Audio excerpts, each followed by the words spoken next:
5:35 de la tarde en la costa este de los Estados Unidos. Hace 3 meses, el gobierno de Nicolás Maduro dio la orden de sacar del aire la señal del canal internacional NTN 24 del territorio venezolano. Ese 12 de febrero, ¿qué hacía NTN 24? Vale la pena recordarlo.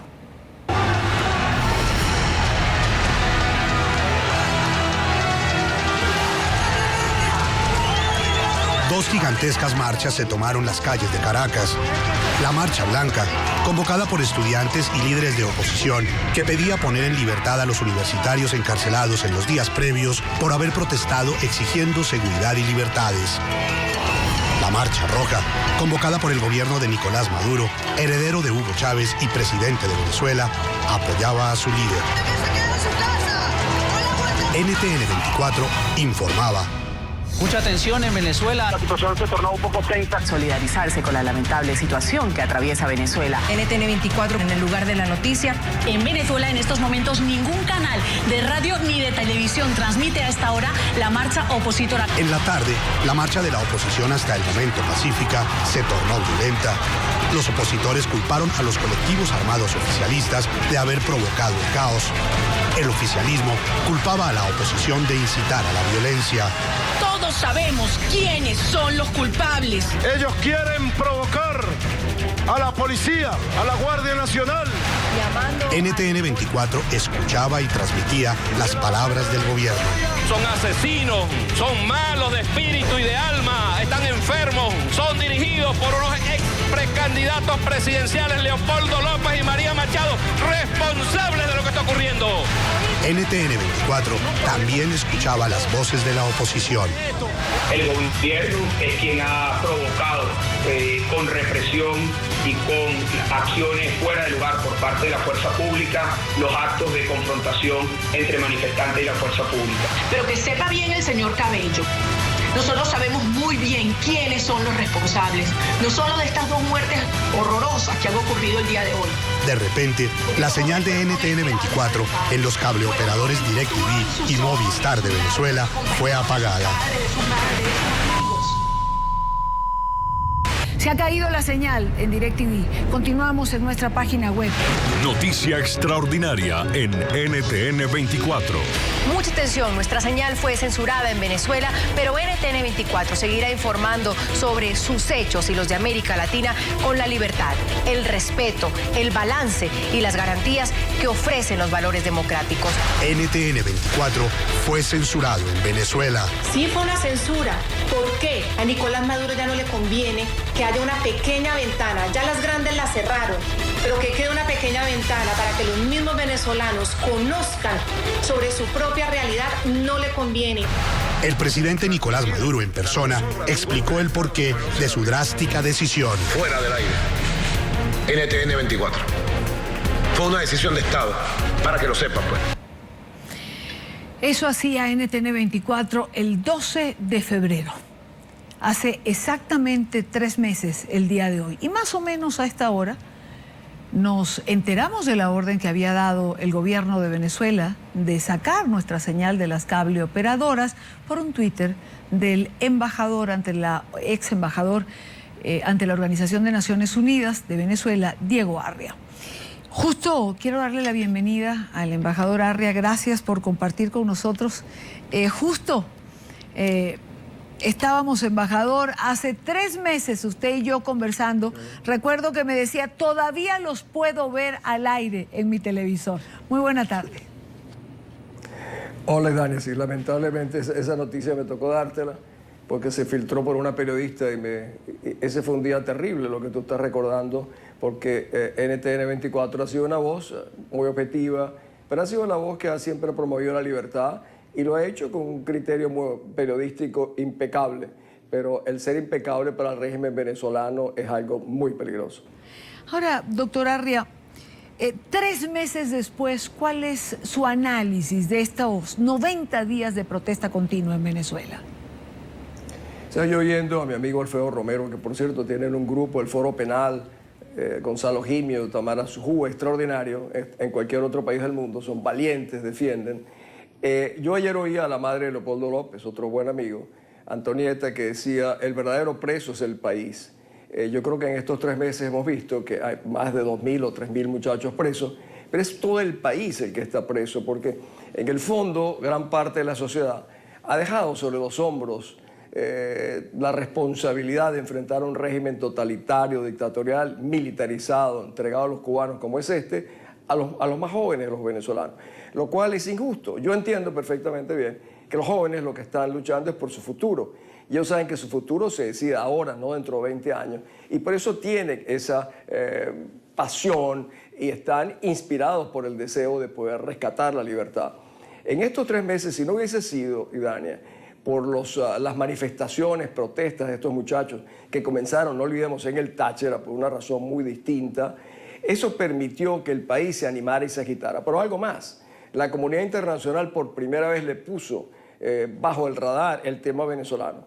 Es gracias, pero han sido 42 muertos, más de 150 personas, como decía Alfredo Romero, torturados, otros delitos abominables que seguramente él mismo no quiso mencionar, el meterlos en las cárceles. Ha demostrado un régimen de una crueldad terrible.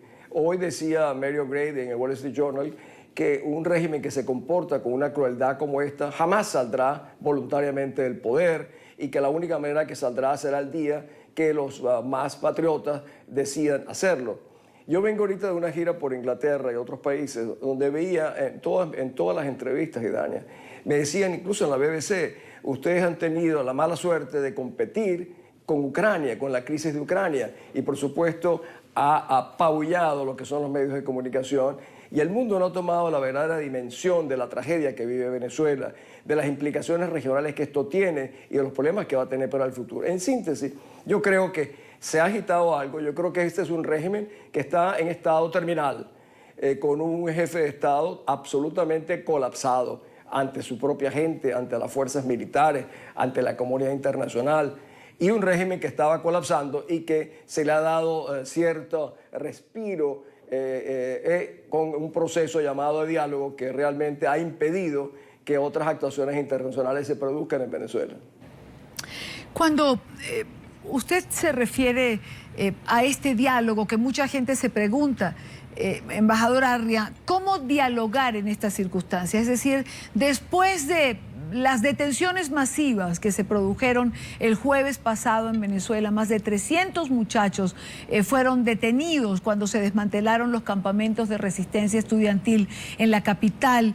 ¿Cómo dialogar en paralelo a esta situación, a esta represión que pareciera ir creciendo? Idania, como tú conoces, yo he participado en tantos diálogos políticos en otros lugares del mundo. Es una regla elemental que el conversar, el discutir, pero también hay una regla elemental que es no sentarse sin tener la capacidad de realmente poder imponer o poder persuadir a la otra parte de que se tomen determinadas condiciones. Haberse sentado sin precondiciones específicas cuando teníamos el poder de hacerlo. El poder de hacerlo lo tuvimos realmente el 14 de abril, cuando la gente quería realmente protestar ante el Consejo Nacional Electoral de una elección que sin duda para muchos de nosotros nos la robaron. Que no se haya querido defender luego es otro problema. Ese era el momento donde teníamos una fuerza enorme para haber logrado un conjunto de decisiones, por ejemplo, liberar a presos políticos, desarmar a los grupos armados. Ese tipo de cosas hubiera permitido al país que tuviese confianza. Pero cuando uno ve que hay un diálogo para entretenernos y hay una represión y siguen apaleando a los muchachos, abusando, deteniendo. La semana pasada acusó este señor, que es el ministro del Interior, imagínate este nombre, Justicia y Paz, que es el mismo hombre que cuando era capitán trató de asesinar a la esposa del presidente de la República, en ese momento Carlos Andrés Pérez, no solo a él, a la esposa, a la hija y a 2 nietos. Ese hombre ha armado un show, dice que son 60 o 80 conspiradores desestabilizadores del país. No hayan que hacer, es un régimen definitivamente colapsando, que no solamente es el hazmerreír internacional, pero en Venezuela hacen sufrir a la gente, porque estas persecuciones, yo vi a la madre que ayer el día de la madre, los que tienen hijos muertos, los que tienen hijos presos, el sistema de cárceles venezolanos es un acto criminal meter a estos muchachos en las cárceles. Es un proceso donde pretenden intimidar a toda la sociedad iraní. Aquí lo que ha logrado la otra parte terrible de este régimen, que han logrado dividir a la oposición, la llaman los buenos y los malos. Han diseñado en el fondo una oposición a su medida, en la medida en que se sienten, conversen. Entonces estamos llegando a un punto en que en Venezuela hay una resistencia, que evidentemente es la de estos muchachos, y hay una oposición que es la de los partidos políticos que están incorporados en el proceso. Pero al final, aquí hay un solo país, y ese país tiene que estar representado en ambas partes de una manera realmente representativa, para que lo que surja al final sea un verdadero proceso de reunificación, de prosperidad y de paz. Ahora, pero mientras ninguno de los representa el país, no podemos llegar a ningún lado. Ahora, embajador, ya que nos referimos al diálogo y en paralelo a esta represión, que además, ha sido fotografiada, documentada, hay una oposición que está participando, pero también hay actores internacionales que han sido facilitadores, testigos, el nombre que se le quiera dar, que son Colombia, Brasil y Ecuador. Es decir, ¿no han visto ellos la represión de estos 90 días en Venezuela? ¿No han visto esas detenciones masivas que se han venido produciendo? Todos lo han visto. Aquí no hay inocentes. Tanto Colombia como Ecuador, como Brasil, como Chile. Incluso el canciller chileno dijo antes de llegar al viaje a Venezuela que una minoría violenta, ergo los estudiantes, pretendían deponer por la fuerza a un gobierno democráticamente elegido, sin haber llegado. El canciller de Brasil dijo algo peor.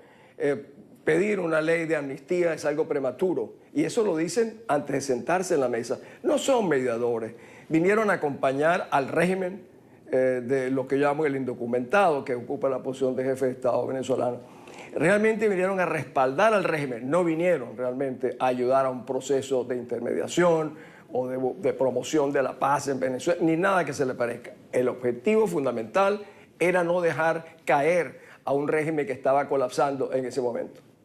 Quiero agradecer al embajador Diego Arria por estar con nosotros en la tarde. Una última pregunta, le pido una respuesta breve. Usted ha dicho que en las entrevistas que le han hecho en esta gira internacional que lo ha llevado fuera de Venezuela estas últimas semanas, mucha gente que lo entrevista le dice que ustedes han competido con Ucrania lamentablemente en este momento. ¿Eso qué significa? ¿Que realmente se están dando cuenta de lo que ocurre? Sí. Y te repito algo, si no hubiera sido por los muchachos, por los estudiantes, menos aún. Nosotros aparecimos. Incluso estos cancilleres que llegaron a Venezuela no hubieran enviado ni siquiera una postal si no hubiese sido por realmente la crisis que creó una protesta que le dijo al mundo que el legado del señor Chávez era un legado de violencia, de destrucción, de corrupción y de división. Pues muchísimas gracias a Diego Arria por estar con nosotros en NTN 24. Buena tarde. Gracias.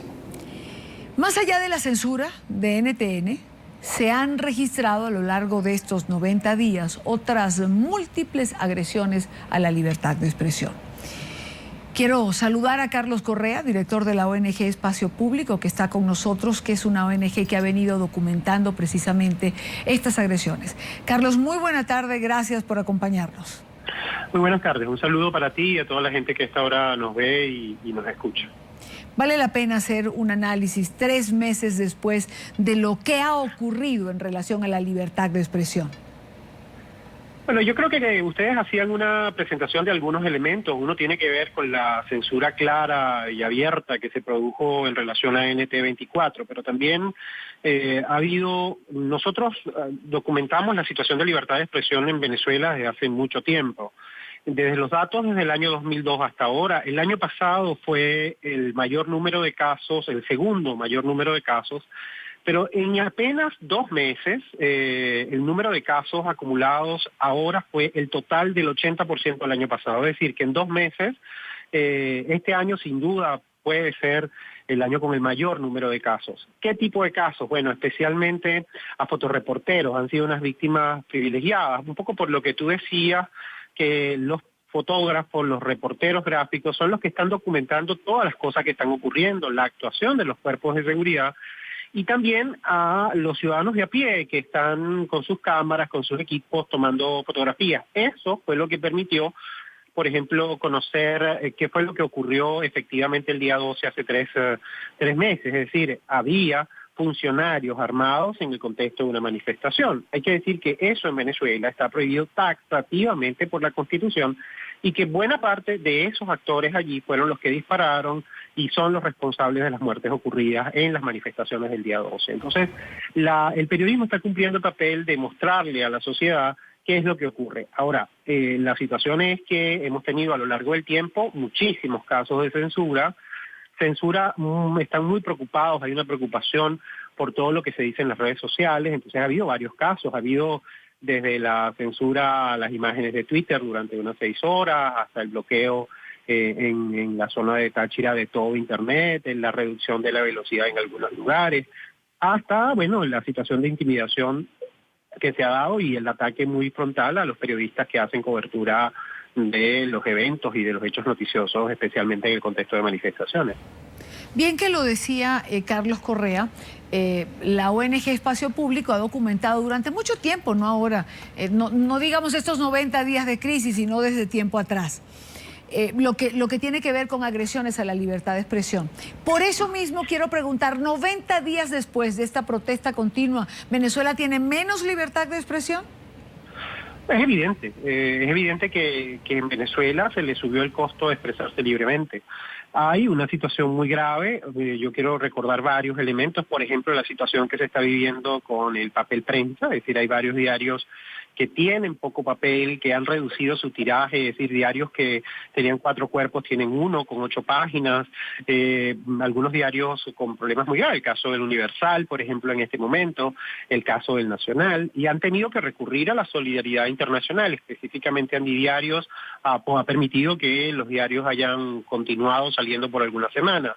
Las enormes dificultades para acceder a la información pública, el tema de la violencia contra periodistas, no solo eso, sino unas cosas que son inusuales, es decir, inéditas. Le quitan las cámaras a los reporteros y no se las devuelven. Entonces ahí hay una situación de agravamiento en la que efectivamente en Venezuela es cada vez más difícil, o sea, hay gente que ya no tiene programas informativos, lugares donde puede enterarse o informarse de las cosas que quiere ver, y por eso se explica, y de alguna manera, es decir, en el contexto de restricción en los espacios nacionales, la gente está buscando información en los canales internacionales, ustedes y otras cadenas que todavía siguen ofreciendo alguna información sobre lo que pasa en Venezuela. Hasta tanto funcione de alguna manera ese mundo virtual que nos permite llegar a los venezolanos. Y esa es una pregunta importante porque ya he conversado, digamos, con distintas personalidades, especialistas en diferentes áreas, y de alguna manera hay un consenso en pensar que hacia allá transita Venezuela. Usted lo ha dicho, internet lento, se caen las páginas, no se puede conectar, el Twitter se desconecta a ratos. ¿Cree usted que Venezuela transita precisamente hacia el control de ese mundo virtual que implica redes sociales, páginas informativas, ese resquicio que todavía le queda a los venezolanos? Bueno, hay intenciones, son intenciones manifiestas de tratar de controlar esos espacios. Quizás una de las características que tiene Internet es que es un ecosistema mediático que tiene precisamente la capacidad de hacer circular información a pesar de las pretensiones, porque es un tejido, es una malla, es una piel que tiene muchos puntos por donde se puede obtener información. Lo que está ocurriendo es que para buscar información en Internet, para enterarse de información a través de las redes sociales, hay que ser un usuario más sofisticado. Y eso está pasando, es decir, hay usuarios cada vez más sofisticados, pero Internet no es suficiente. No es suficiente porque si bien en Venezuela hay las cuentas de los periodistas en redes sociales tienen muchos seguidores, no es suficiente para sustituir otros mecanismos de información. Entonces, están surgiendo algunas iniciativas, gente que está, por ejemplo, obteniendo información y la está haciendo distribuir en volantes. Es decir, estamos en una situación de mucho reducción de esos espacios donde Internet juega un papel importante, pero también está la gente explorando y buscando otros caminos para enterarse y también para articularse. Hay que decir que ha habido mucha restricción y a pesar de eso las movilizaciones se mantienen, las convocatorias de diversos tipos se siguen dando, a pesar de que muchos medios no cuentan eso, no avisan de que va a haber esa actividad. Entonces quiere decir que la gente está teniendo otros modos para convocarse, para informarse y para movilizarse. Quiero agradecer a Carlos Correa, director de la ONG Espacio Público, por estar con nosotros en NTN 24. Muchísimas gracias. Hasta pronto. A usted. Pausa en NTN. Antes, otro dato, NTN 24. Marcos Coelho y Christian Holdak, dos nombres emblemáticos de la crisis, cumplen hoy 3 meses presos en Venezuela. Hemos entrevistado a la mamá de Marco Cuello, a la señora Doris Cuello, y también a Aurora, la esposa de Holdak. Las hemos tenido en la tarde de NTN 24 y justo por ser emblemáticos queríamos recordarlos hoy, 3 meses después, 3 meses en prisión, estos jóvenes que están allí tan solo por disentir, tan solo por expresar o levantar su voz de protesta.